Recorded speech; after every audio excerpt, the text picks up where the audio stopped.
Bonjour et bienvenue dans une petite vidéo YouTube anniversaire des 2 ans de la chaîne. Je vais clairement parler de ça me fait quoi d'avoir une chaîne YouTube depuis 2 ans et raconter plein de trucs, les petites astuces, les trucs que j'ai appris, machin, voilà. Déjà, toute première chose, je filme actuellement avec Photobooth qui est la caméra de l'ordinateur. Donc voilà, clairement, déjà si ça peut décomplexer une ou deux personnes, il n'y a pas besoin d'avoir du matériel de foufou, il n'y a pas besoin de se faire une tête de foufou, il n'y a peut-être pas 200 000 personnes qui vont regarder ma vidéo, mais peut-être que quelques personnes vont trouver ça cool et intéressant, et déjà c'est trop bien. Comme ça pose les bases et un petit peu le mood de ce que nous faisons aujourd'hui. Bienvenue! C'est trop bien, non, je suis trop contente en vrai.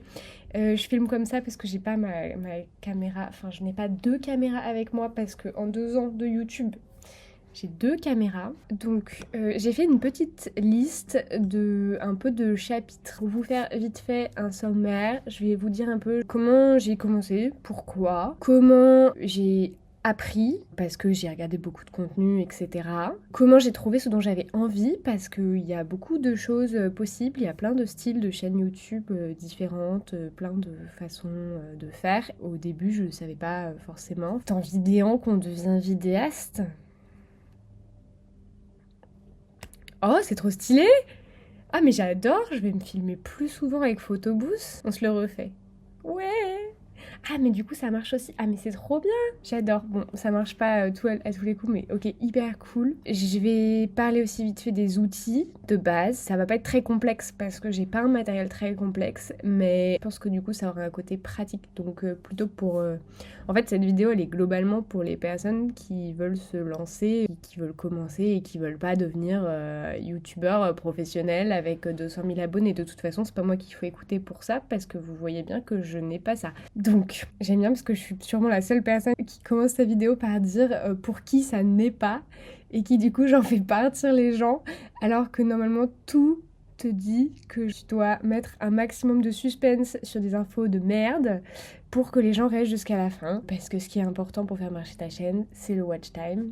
Mais nous en reparlerons. Je continue mon sommaire. Je vais parler aussi de la communauté et un petit peu comment survivre aux statistiques. Ce qui, à mon avis, est un gros sujet pour les toutes petites chaînes parce que t'es hyper soumis en fait aux aléas des hauts et des bas, des vues et tout. Et quand toi t'es tout seul derrière ton logiciel de montage, ça peut être très émotionnel. Donc, voilà, nous allons parler de ça.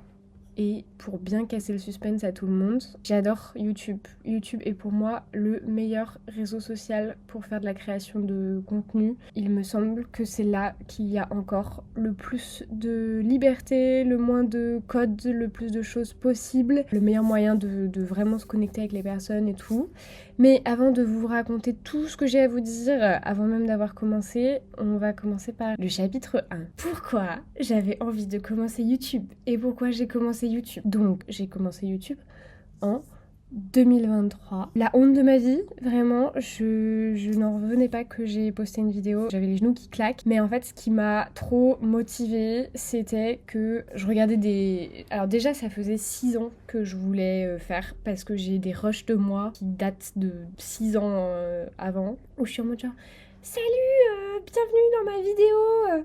Et puis là, je m'arrête de parler et je fais « Ah non, c'est nul en fait, désolé, poum !» Et j'éteins la caméra et c'est tout, mais j'ai juste encore ça et j'ai peut-être fait ça quelques fois. Je crois que j'avais commencé simplement parce que j'admirais des personnes qui avaient des chaînes YouTube et j'avais envie de faire comme eux. C'est très cours de récréation comme raison, mais... Aujourd'hui, je regrette pas. Et ce qui m'a vraiment permis de me lancer, c'était le fait de me rendre compte que personne n'allait savoir que j'ai une chaîne YouTube. Personne. D'ailleurs, j'avais déjà dit sur cette chaîne, mais en gros, à un moment donné, pendant quelques semaines, j'ai eu une deuxième chaîne YouTube en anglais. Je n'ai jamais donné le nom à personne. Et bah personne ne l'a jamais trouvé. Alors que pourtant, je pense que mon frère a dû bien la chercher et tout. Donc... il y a une forme de sécurité, en vrai. Si t'as peur de te taper la honte auprès des copains, de je sais pas qui, de la famille et tout, alors déjà t'es pas obligé de mettre ta tête. Il y a plein de façons de faire sans mettre sa tête. Bon, après, moi ça m'intéressait pas de pas mettre ma tête parce que je raconte ma vie quoi. Donc c'est un peu important de mettre sa tête. Mais voilà, si tu le dis pas, 3 premiers mois je l'avais dit à personne. Ensuite je l'ai dit que petit à petit à des gens que j'avais une chaîne YouTube. Et du coup je me sentais un petit peu plus crédible parce que les gens qui me connaissaient, quand ils ont découvert que j'avais une chaîne YouTube, ils débarquaient pas sur une chaîne où j'avais 3 abonnés. Il débarquait plutôt sur une chaîne où j'avais déjà une 60aine d'abonnés. Et ça, bah, c'était cool. Parce que ça me crédibilisait un tout petit peu plus. Même si c'est des chiffres qui sont microscopiques en vrai, et ben, je vous dis, c'est déjà vachement bien. Quand t'as 60 personnes qui suivent ta chaîne, déjà, tu sais, si t'as 60 potes à ton anniversaire, ça va, hein, tu vois, t'as des gens avec qui discuter, hein, tout va bien. Donc, si ça peut décomplexer. Chapitre 2. Comment faire marcher sa chaîne YouTube. Alors ça, je crois que c'est un peu le sujet, vu que aujourd'hui il y a des chaînes YouTube qui sont tellement énormes et que, enfin, c'est des vrais stars en fait. Et ben c'est un peu l'idée qu'on a en tête. Tu te dis ouais, je vais faire une chaîne YouTube. Dans ta tête, tu te projettes quand est-ce que j'aurai mon trophée des 100 000 abonnés et tout, parce qu'on a l'habitude de voir ça. Les YouTubeurs sont en mode ah merci pour le trophée, merci les gens et tout. Et en fait non, toi rien du tout. T'es là, il y a 20 personnes, déjà c'est bien, c'est le début. Il faut commencer par là. Donc bref, je regardais plein de vidéos. Il y a un contenu monstrueux sur comment faire des super vidéos, comment faire un bon storytelling, comment faire les miniatures qui vont ramener les gens, comment faire du watch time. Vraiment, il y a de quoi faire. Quasiment tous les créateurs ont des vidéos où ils abordent le sujet. Moi, de ça, j'ai retiré un truc. Je vais commencer par vous raconter un exemple de un peu le moment où je suis allée genre le plus loin là-dedans. C'est qu'il y a carrément des vidéos types. En fait, si vous faites un peu attention, il y a parfois des vidéos et vous allez la voir passer tout le temps, mais de différents créateurs. Et souvent, c'est les vidéos qui ont permis à un créateur de percer. Elles sont copiées.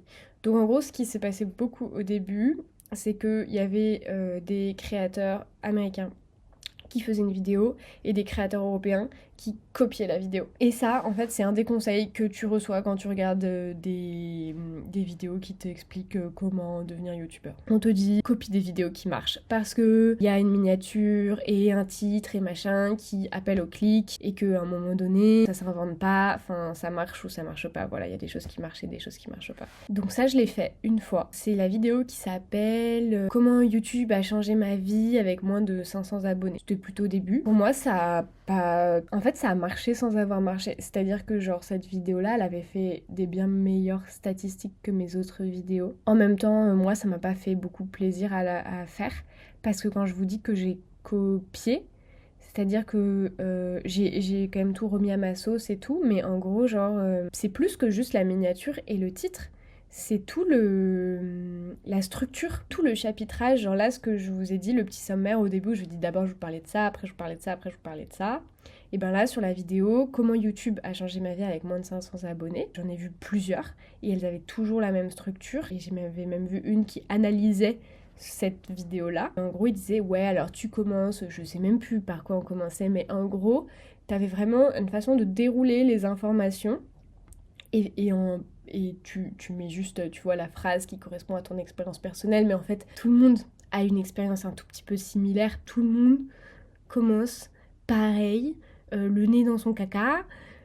Et voilà. Donc c'est pas une énorme fierté d'avoir fait ça, en même temps je la laisse et j'en ai rien à foutre.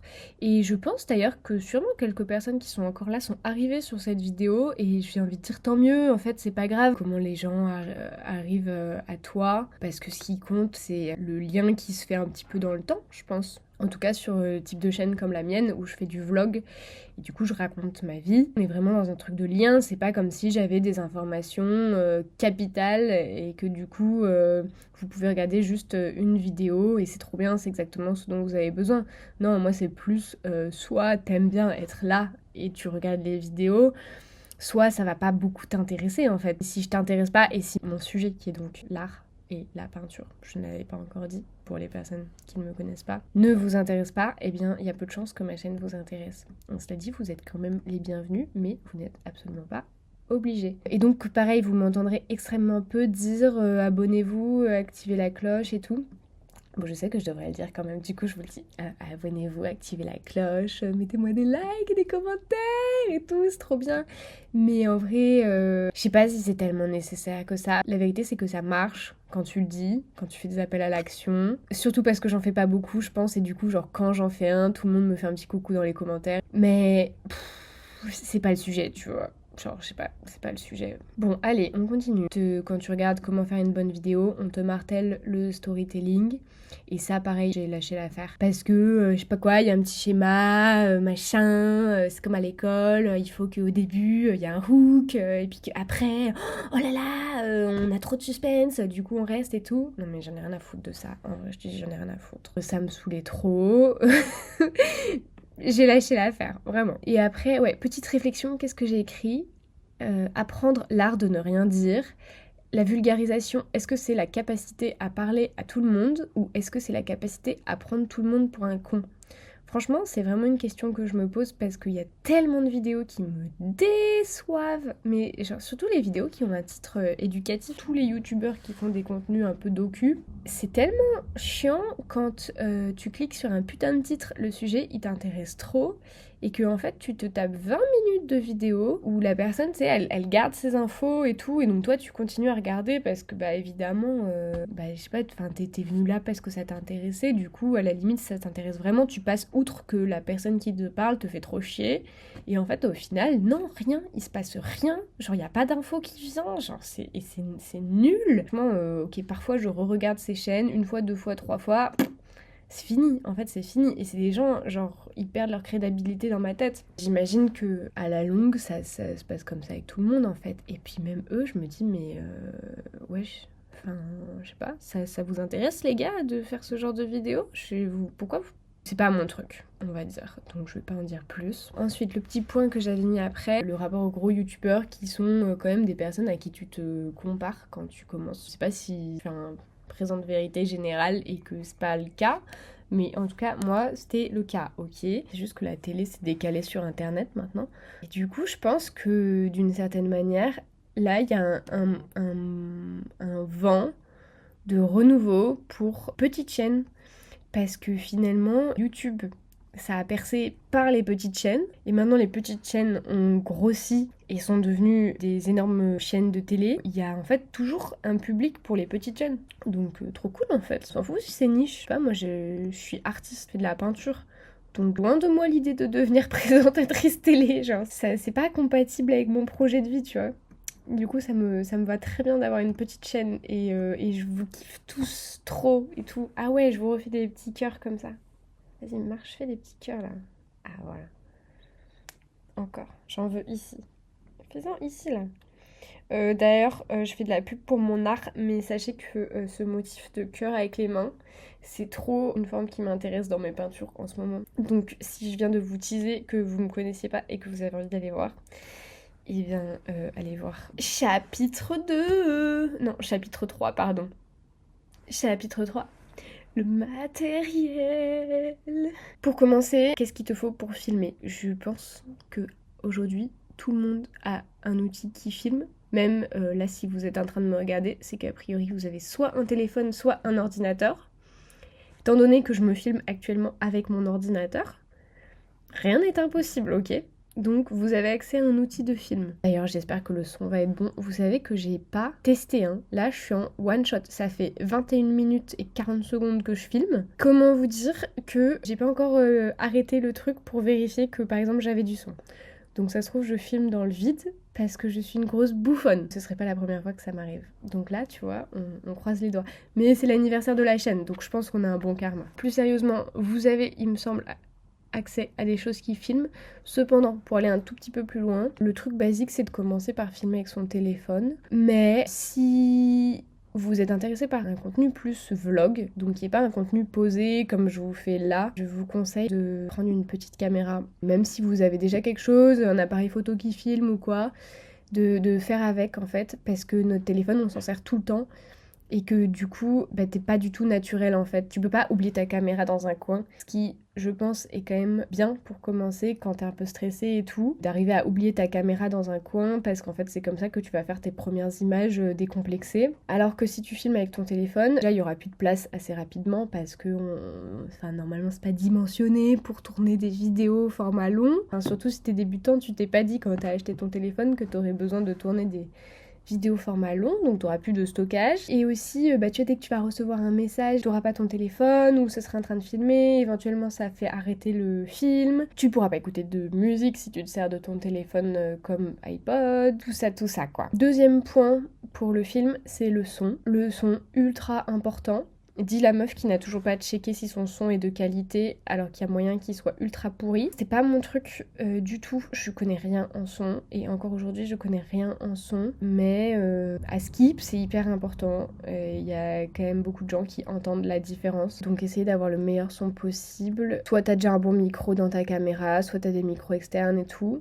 Après, keep in mind que tout ça c'est quand même de la thune et que c'est pas non plus nécessaire. Ça vient avec le temps et que si t'as pas de quoi t'acheter un micro, bah en vrai c'est pas le fait de t'acheter un micro qui va rendre ta chaîne YouTube meilleure. C'est pas parce qu'il y a 3 personnes qui ont les oreilles vraiment sensibles et qui vont du coup genre pas du tout te regarder à cause du son que y a pas plein de gens qui vont aussi te le pardonner, te suivre, te conseiller, t'aider, machin. Et le troisième point dans les outils, c'est le logiciel. Alors là, moi je suis ultra catégorique. Donc première chose, si vous faites déjà du montage, si vous avez déjà fait du montage, si vous connaissez un logiciel, restez sur votre logiciel que vous connaissez. En tout cas au début. Et par contre sinon, DaVinci Resolve parce que c'est gratuit. C'est trop bien. Que dire de plus? Pour faire le petit truc de base qui consiste juste à couper là et recoller les 2 morceaux, vous allez apprendre ça en une demi-heure près. Si vous voulez faire des super effets, si ça vous intéresse, machin, et ben en fait vous aurez plein de possibilités. C'est une science en soi. Avant de parler de mon chapitre sur la communauté qui est le 5e, je vais juste repréciser sur qu'est-ce que j'ai comme outil. Ma première caméra que j'ai eue, c'est Instax Mini Go 3. Ça c'est une super petite caméra. Ça ressemble à une GoPro, c'est tout petit et j'avais vraiment pris ça parce que j'avais envie d'un truc un peu espion, parce que je m'espionne moi-même dans ma propre vie. Mon concept c'est vraiment que j'oublie ma caméra. Mon autre caméra c'est un Sony ZV-E10 qui est du coup plus comme un appareil photo. J'ai accès à des micros DJI aussi de temps en temps. Ça vaut pas l'investissement au niveau que j'ai. Bref, passons au chapitre 4. La communauté, les gens, bonjour. Ça fait quoi? Est-ce qu'il y a un... Non, il n'y a pas de smiley coucou qui marche, donc je vous refais des cœurs du coup. Allez, hop. Voilà. J'ai bugué parce que je suis devant une fenêtre et que là il y a quelqu'un en face de moi. Je me recule du coup pour pas qu'on me voit. Parce que si tu te mets devant la fenêtre, tu as une bien meilleure lumière en fait. Donc du coup, je te conseille de te poser devant ta fenêtre, même si t'as l'air très con. Pensez qu'on suit les chaînes YouTube en fait pour 2 raisons. Soit parce qu'elles nous intéressent, soit parce que on en a un à foutre du sujet. Mais ce qu'on aime, c'est la personne qui nous parle. C'est genre notre pote, on a l'impression qu'on est posé au café avec. Bienvenue dans ma vidéo, j'espère que vous passez un bon moment. En fait, t'as les gens qui te suivent, les personnes qui me mettent des commentaires, souvent c'est pas des gens que je connais, parce qu'en fait les gens que je connais, ils vont me parler directement, tu vois, ils vont m'envoyer un SMS ou quoi. Je reçois autant de messages privés qui sont entre guillemets des commentaires que j'ai de commentaires sous les vidéos. Avec la chaîne que j'ai, c'est tout à fait faisable de se parler en privé aussi, donc y a pas de souci, c'est you're welcome. Bon, SVP, mettez-moi quand même quelques commentaires sous les vidéos parce que t'as vu, si je continue de détruire tous les trucs de statistiques comme ça là depuis le début, bah je n'irai pas très loin. Oui, parce que quand même, en vrai, genre ça me plaît que ma chaîne elle grossisse, c'est juste que c'est pas le point principal. Bref, qu'est-ce que je raconte? J'ai que des gens gentils, c'est ultra cool. Ça m'est arrivé une fois d'avoir un commentaire pas très sympa. On peut voir un peu dans les statistiques, enfin ça je l'ai trouvé que après et tout. Mais en gros, c'est une personne qui est restée 2 minutes sur la chaîne, enfin qui est pas abonnée, qui avait pas vu d'autres vidéos. Du coup, genre j'ai bloqué cette personne. Pas non plus si terrible que ça le commentaire, mais c'était pas gentil. Ah bon, bref, je vais pas vous dire ce que c'était du coup, parce que je ne vais pas donner plus de place que ça à ce truc que j'avais pas trouvé sympa. Ça m'est arrivé aussi d'avoir des commentaires de gens où je trouvais un peu limite, je me demandais. Et en fait, non, c'était cool. Je pense à une personne en particulier, mais que pareil, je vais laisser anonyme. même où le premier commentaire, je m'étais dit oula. Et j'étais passée outre et j'avais quand même répondu et tout. Et aujourd'hui, c'est une personne avec qui on discute. Et en fait, il n'y a pas de souce, mais juste, je sais pas, l'entrée en matière était un petit peu abrupte. Donc du coup, pas de haters. Et en vrai, c'est un truc que j'entends de plus en plus, qu'il n'y a pas de haters. Autant j'ai l'impression qu'il y a 10 ans, les haters, c'était un gros sujet et tout. Autant maintenant, j'ai l'impression qu'il y a moins, quoi. J'ai vu pas mal de créatrices qui disaient genre, ouais, j'ai pas de haters, trop bien. Parce que bah, c'est vrai que quand tu commences YouTube, tu t'attends à te faire tailler. Enfin, en fait, tu sais pas, tu vois. Et dans ta tête, tu te dis que c'est possible que tu t'en prennes plein la gueule et que tu saches pas pourquoi. Nous arrivons maintenant sur mon dernier point. Chapitre 5. Comment survivre aux statistiques. Donc là, c'est un peu le chapitre qui s'adresse quand même aux gens qui ont essayé parce qu'ils avaient envie. Et du coup, genre, ils se sont fait une chaîne YouTube et tout, machin. Ils ont fait quelques vidéos. Genre, vas-y, t'es trop content, t'as fait tes petites vidéos et tout. Et peut-être t'as fait 1, 2, 3 vidéos, puis t'es de plus en plus content parce que c'est le début, et du coup t'as eu un petit peu plus de vues, mais peut-être que c'est vraiment très petit ce nombre de vues, peut-être que c'est vraiment même en dessous d'une vingtaine. Et donc c'est hyper sensible aux aléas. Et donc là tu vas poster une autre vidéo, ça va pas faire pareil du tout. Et là, tu vas être dans ta plus grande dépression, ok? Tu vas être dans ta plus grande dépression. L'année dernière, j'ai fait une vidéo qui s'appelle le Homo Saumon. Elle a fait 2000 vues. Elle les a fait tout de suite. Je sais pas comment, je sais toujours pas pourquoi. Normalement, je faisais plutôt 200 vues, ou même moins que ça. Et du coup, j'étais trop satellitée. Je me suis trop pris pour une ouf. J'ai été ultra motivée, j'ai refait une vidéo et elle a refait comme mes vidéos d'avant, genre plutôt 150 vues. Et là, j'étais en dépression. J'étais vraiment matcha. Ils sont où les gens? Et sachez que je n'ai toujours pas percé le secret et que c'était il y a plus d'1 an que j'ai fait cette vidéo sur le houmous au saumon et je ne sais toujours pas pourquoi. Tant je l'ai regardé, j'ai cherché. Franchement, si quelqu'un sait ou si vous avez des théories, je vous invite à me partager. Du coup, bah cool, voilà, prenons-le plutôt à l'inverse, tu vois, genre, ouais, c'était trop bien, une fois il s'est passé ça, c'était mon petit glow up, et après, retour à la routine. Bref, c'est tout ce que je voulais raconter. Je pense que ça aide aussi à trouver les vraies raisons de pourquoi on fait des vidéos, parce que rien ne nous y pousse. Il me semble que peu importe le type de chaîne qu'on fait, ça arrivera d'être soumis à un aléa de statistiques. De la même manière que personne ne verra ta chaîne quand tu feras ta première vidéo, il n'y a que toi qui vas te rendre compte de cet aléa statistique, puisque les autres personnes n'ont rien à foutre. Déjà, les personnes, si elles suivent ton contenu, tu peux être sûr qu'elles suivent pas tes statistiques, tu vois. Déjà, les statistiques sont pas vraiment publiques, alors quand bien même il y a des outils pour connaître les statistiques des autres, tu peux juste genre prétendre que tout va bien. Et à mon avis, c'est la meilleure solution. C'est le fake it till you make it. Pas de souci. Voilà, et bien maintenant que j'ai raconté tout cela, je peux donc vous dire très clairement la conclusion que je vous avais déjà dit en introduction, qui est que pour moi, YouTube c'est trop le meilleur réseau social. Je déteste Instagram. Ok, je poste sur Instagram parce que ça m'apporte de la visibilité en tant qu'artiste, mais je n'aime pas. J'ai essayé TikTok, j'ai eu plein de comptes TikTok, anecdotes, j'ai eu des comptes TikTok trop marrants, genre où je faisais 600 000 vues et tout. Mais bon, je lançais des pommes dauphines à mon copain de l'époque qui les rattrapait avec sa bouche. Il était trop fort à faire ça et on faisait des vues. Mais genre, si mère l'intérêt, c'était rigolo parce qu'on était petits, mais maintenant c'est plus rigolo, j'ai pas envie de faire ça de ma vie. Du coup, j'ai plus TikTok, j'en ai trop marre des algorithmes, genre vraiment, je déteste les algorithmes. Les algorithmes ne me montrent que des choses qui ne m'intéressent pas, c'est trop chiant, genre je rêve d'un algorithme qui va me nourrir, tu vois, d'informations intéressantes. Alors je sais que moi-même je produis du contenu pas hyper intéressant, mais au moins je pousse pas pour qu'il soit vu en masse. Je me fais trop happer quand je commence à regarder des formats courts et après je me déteste parce qu'au bout de 2 heures je suis toujours en train de regarder des conneries et c'est trop chiant. Et du coup genre vraiment vive YouTube et vive les formats longs. Encore une dernière anecdote justement sur les shorts parce que j'ai fait des shorts et si vous allez les voir vous verrez qu'ils sont catastrophique. Et en fait, ça n'avait aucun impact. Il y a eu un moment donné où j'étais quand même à fond dans genre faire grossir ma chaîne, gagner des followers et tout. Et j'ai fait beaucoup de shorts. Et en fait, tu peux faire des shorts à partir de tes formats longs. Il y a même des applis d'intelligence artificielle qui font des cuts pour toi en fait et qui font des shorts genre qui sont censés marcher. Et ben ça marchait un peu suffisamment pour que ce soit intéressant pour moi de machinalement créer ces shorts de merde et juste les poster. Jusqu'à ce que, en fait, ça marche moins sur un ou deux shorts et que je prenne le recul de me dire que c'était vraiment à chier, qu'ils étaient nuls, que ça n'apportait rien et que du coup j'arrête parce que ça me faisait perdre mon temps. Je dis pas que je recommencerai pas s'il y a des moments où j'ai envie d'avoir plus de followers. Je sais que déjà ça marche un petit peu, ça fait de la pub à ma chaîne, mais non, genre franchement, vive le format long et vive genre les vraies personnes. Voilà, les vraies personnes sur internet. J'aime ça. J'aime trop quand vous discutez avec moi. J'aime trop vous connaître un peu. J'aime trop les personnes qui me suivent et qui ont des chaînes YouTube aussi. Vous pouvez être sûr et certain que toutes les personnes qui me suivent et qui ont fait des vidéos, et qui ont des vidéos en public sur leur chaîne YouTube, je suis allée les voir. J'ai pas forcément tout vu en entier et tout, mais j'ai tout vu. Je sais tout. Genre, en fait, ça m'intéresse. Moi, je suis là, je vous montre ma tête et je vous parle. Donc, si vous aussi, vous montrez votre tête, vous pouvez être sûr que je suis allée la voir, en fait.